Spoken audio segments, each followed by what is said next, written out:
வணக்கம் friends, welcome to our rainbow channel.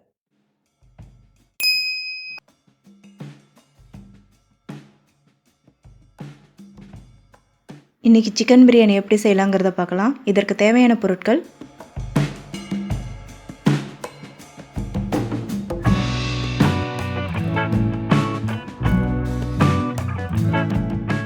அரை kilo chicken,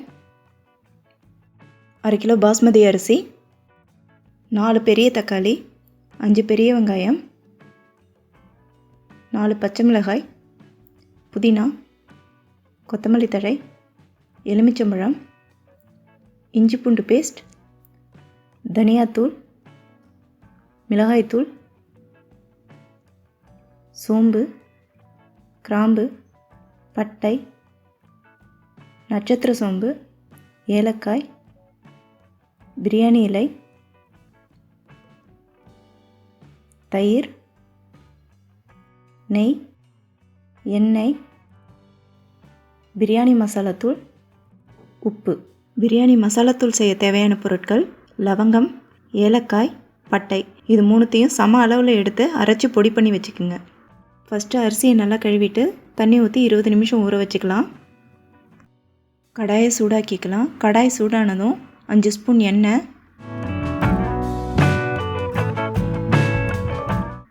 2 spoon நெய் சேர்த்துக்குங்க.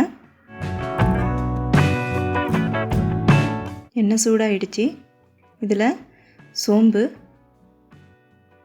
கிராம்பு, பட்டை, நட்சத்திர சோம்பு, பிரியாணி இலை, ஏலக்காய் இது எல்லாத்தையும் சேர்த்து வணக்கிக்கலாம். இது எல்லாம் பொரிஞ்சதும் பச்சை மிளகாய் சேர்த்து வணக்கிக்குங்க.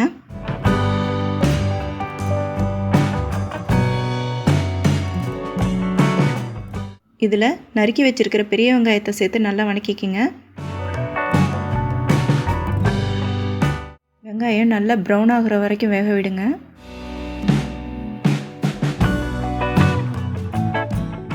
பாருங்கள், இந்த அளவுக்கு வெங்காயம் ப்ரௌன் ஆகணும்.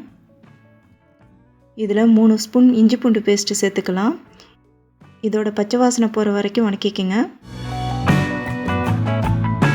இதிலையே நம்ம புதினா கொத்தமல்லி தழையை சேர்த்துக்கலாம். இது ரெண்டுத்தையும் நல்லா வணக்கி விடுங்க. இது நல்லா வணங்கினதும் தக்காளி சேர்த்துக்கலாம்.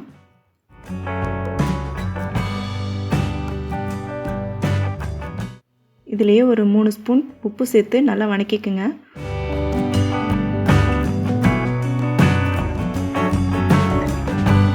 பாருங்கள், நல்லா வெந்துடுச்சு.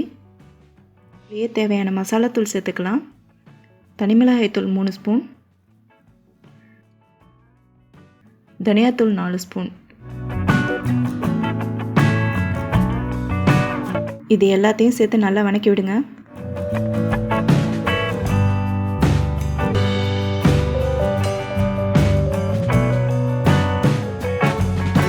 இதில் நம்ம சிக்கனை சேர்த்துக்கலாம்.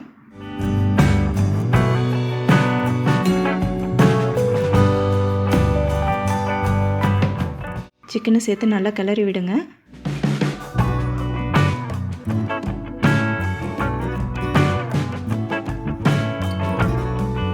இதை நல்லா கிளறி விட்டு மூடி போட்டு மூடி வைங்க.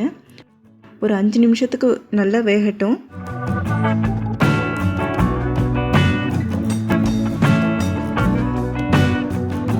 பாருங்கள், கொஞ்சம் நல்லா வெந்திருக்கு. இது கூடவே நம்ம தயிர் சேர்த்துக்கலாம். 3 ஸ்பூன் தயிர் சேர்த்துக்கிறேன் நான். இது எல்லாத்தையும் நல்லா கிளறி விட்டுக்கலாம். இது கூட நான் பிரியாணி மசாலாத்தூள் சேர்த்துக்கிறேன். 2 ஸ்பூன் பிரியாணி மசாலாத்தூள் சேர்த்துக்கிறேன். இது ரொம்பவும் அதிகமாகவும் சேர்க்கக்கூடாது. ஒரு 2 ஸ்பூன் போதும் சிக்கன் பிரியாணிக்கு. இது நல்லா கிளறி விட்டுக்கலாம்.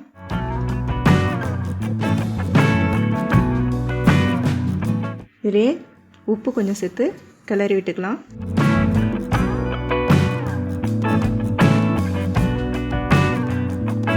கடாயை மூடி வச்சுக்கோங்க.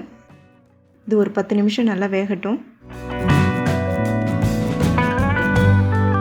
இப்போ திறந்து பார்க்கலாம். பாருங்கள், நல்ல கிரேவி பதமாக வந்திருக்கு.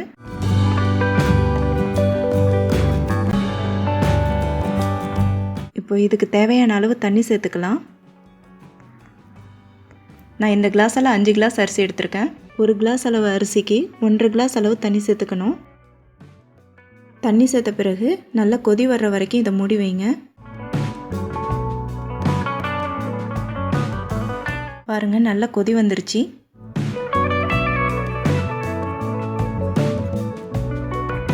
இப்போ இதில் நம்ம அரிசியை சேர்த்துக்கலாம். பாஸ்மதி அரிசியை நல்லா வடிகட்டி எடுத்து வச்சு இதில் சேர்த்துக்குங்க.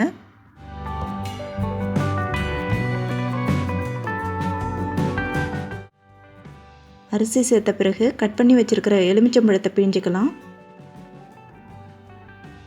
இதுலேயே கொஞ்சமாக நெய் சேர்த்து கிளறிக்கிங்க.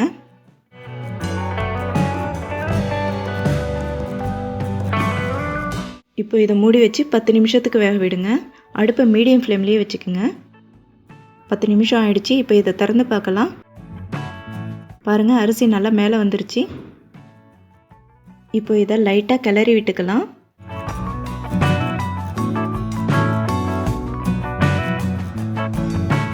இதில் கொஞ்சமாக கொத்தமல்லி தழை தூவி தம் போட்டுக்கலாம். நான் இன்றைக்கி தம் போடுறதுக்கு தவாவை தான் யூஸ் பண்ணுறேன்.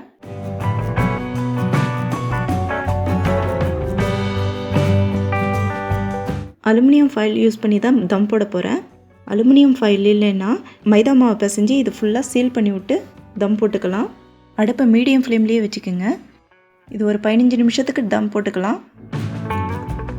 15 நிமிஷம் கழித்து நான் தம்லேருந்து எடுத்துட்டேன். திறந்து பார்க்கலாம் எப்படி இருக்குன்னு. பாருங்கள், பார்க்கும்போதே உதிரி உதிரியாக தெரியுது. இது கிளறி விட்டு பார்ப்போம். நல்லா உதிரி உதிரியாக வந்திருக்கு. சூப்பரான சுவையான சிக்கன் பிரியாணி ரெடி ஆயிடுச்சு. இந்த டிஷ்ஷை நீங்களும் ட்ரை பண்ணி பாருங்கள். எப்படி இருந்தது கமெண்ட்டில் சொல்லுங்கள். பிடிச்சிருந்தால் லைக் பண்ணுங்கள். மறக்காமல் ரெயின்போ சேனலை சப்ஸ்கிரைப் பண்ணுங்கள்.